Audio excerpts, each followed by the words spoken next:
buddies, now Guardian Shika grade 9 from Primbas Garden School. Today's Karmyogi Appa message. Sincerity is that inner vibration which receives the statement that everything is he as a literal truth, not as a conceptual one. Thank you, bye. Hi, hello buddies. Now Guardian from grade 3B from Primbas Garden School. இன்னைக்கு நான் குட்டி கதை தான் சொல்ல போகிறேன். அது பேர் என்னன்னா விடாமுயற்சி தன்னம்பிக்கையும். ஒரு காட்டில் ஒரு பறவையும் ஒரு எறும்பும் ஃப்ரெண்ட்ஸாக இருந்தாங்க. அவங்களுக்குள்ள ஒரு சின்ன சண்டை யார் என்ன மலை மேலே ஃபஸ்ட்டு ஏறி போகிறாங்களோ அவங்கடா வின்னர் அப்படின்ட்டு கிளி சொல்லிச்சு. அதுக்கு எறும்பு ஓகே அப்படின்னு சொல்லிச்சான். அந்த பறவை பறக்க முடியும்ல, அதனால் ஃபாஸ்ட்டாக போய் பறந்து ஒரே நாளில் ரீச் ஆகிடுறான். ஆனால் அந்த எறும்பு அப்போதான் கொஞ்சம் கொஞ்சமாக ஏறி இருந்துச்சான்.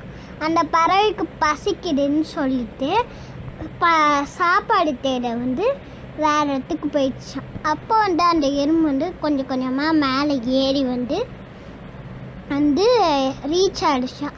அதுக்கப்புறமா அந்த பறவை வந்துட்டு ஓ நீ சேர்ந்துட்டியா அப்படின்ட்டு அந்த பறவை சொல்லிச்சான்.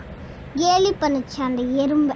அந்த எறும்பு சொல்லிச்சா வெற்றி என்பது எல்லாருக்கும் கிடைக்கும், ஆனால் ஒரு சிலருக்கு சீக்கிரமாக கிடைக்கும், ஒரு சிலருக்கு லேட்டாக கிடைக்கும். மாரல் ஆஃப் த ஸ்டோரிஸ் அந்த எறும்பு மாதிரி விடாமுயற்சியும் தன்னம்பிக்கையும் இருந்துன்னா நம்ம எப்பவுமே அந்த எறும்பு மாதிரி ஜெயிக்கலாம். தேங்க்யூ, பாய். அனைவருக்கும் வணக்கம். நான் கற்பகம் ராஜேஷ், பிரைம்பட்ஸ் கார்டன் பள்ளியிலேருந்து பேசுகிறேன். இன்றைக்கி நாம் ஒரு குட்டி கதை பார்க்க போகிறோம். ஒரு மார்க்கெட், ஒரு பஜார் இடத்துல ஒரு இரும்பு பொருள்லாம் விற்கிற கடை இருந்தது. அதாவது இந்த மண்வெட்டி, கோடாரி, கத்தி, அருவா அதெல்லாம் விற்கிற கடை இருந்தது. ஒரு பாம்பு அந்த பக்கம் தெரியாமல் அந்த வழியில் வந்துருச்சு. வழி மாதிரி வந்துருச்சு. அந்த பாம்பு அந்த கடைக்குள்ளே போயிடுச்சு. அந்த பாம்பை பார்த்தோன்னே எல்லாருமே பதறி அடித்து அப்படியே ஓடுறாங்க. பாம்புன்னொன்னே ஒரு பயம் வரும் இல்லையா, பதறி அடித்து ஓடுறாங்க. உடனே இந்த பாம்பு நினைக்கிது ரொம்ப இதுவாகிடுச்சு.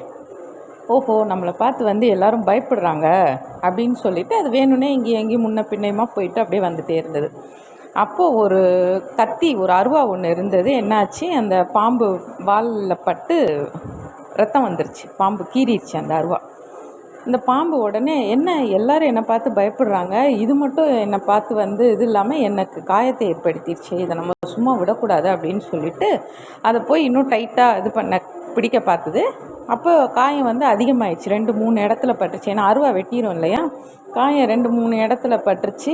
அருவா அப்படியே இது என்ன நினச்சிக்கிச்சு, இது நம்மளை தாக்குது இந்த பொருள், அதனால் நம்ம அதை பதிலுக்கு அது கோவத்தை காட்டுறதுனால நம்மளும் அதை இது பண்ணணும், இது நம்மளை மதிக்கலை, அப்படி பயப்படலை நம்மளை பார்த்து அப்படின்னு சொல்லிட்டு அந்த அருவாவை ரொம்ப அப்படியே டைட்டாக இருக்க சுற்றும் போது என்ன ஆகுதுன்னா நிறைய ரத்தம் இதுவாகி உடல் கட்டாயிட்டு பாம்பு இறந்துருது. இப்போ இந்த கதை இதில் என்ன தெரியுது பார்த்தீங்கன்னா, நம்மளும் இதே மாதிரி தான் என்ன பண்ணுறோம், எந்த இடத்துல கோபம் காட்டணும், எந்த இடத்துல அமைதியாக இருக்கணும் அப்படின்னு ஒரு இது இல்லாமல் எல்லா இடத்துலையும் நான் தான் அப்படின்ற மாதிரி இருந்துட்டோம்னா நமக்கும் அந்த பாம்போட நிலைமை தான். எந்த இடத்துல அமைதி, இப்போ அந்த அருவாலேருந்து அது ஒதுங்கி போயிருந்ததுன்னா அது வழிக்கு அது போயிருக்கலாம். ஒரு கர்வம் வருது இல்லையா, நம்மளை பார்த்து எல்லோரும் பயப்படுறாங்க, நம்ம கையில் இதுவாக இருக்குது, அதிகாரம் இருக்குது, நம்ம இது பண்ணுறோம், டாமினேட் பண்ணுறோம் அப்படின்னு நினச்சி அது கர்வமானோடனே அதோட லைஃபே முடிஞ்சிருச்சு. ஸோ எந்த இடத்துலையுமே நான் தான்ற கர்வம் இல்லாமல் இடத்துக்கு ஏற்ற மாதிரி நடந்துக்கிட்டு அமைதியாக இருந்தோன்னா நம்ம லைஃப் நல்லாயிருக்கும். ஓகே, நெக்ஸ்ட் ஒரு குட்டி கதையில் மீட் பண்ணலாம். நன்றி, வணக்கம்.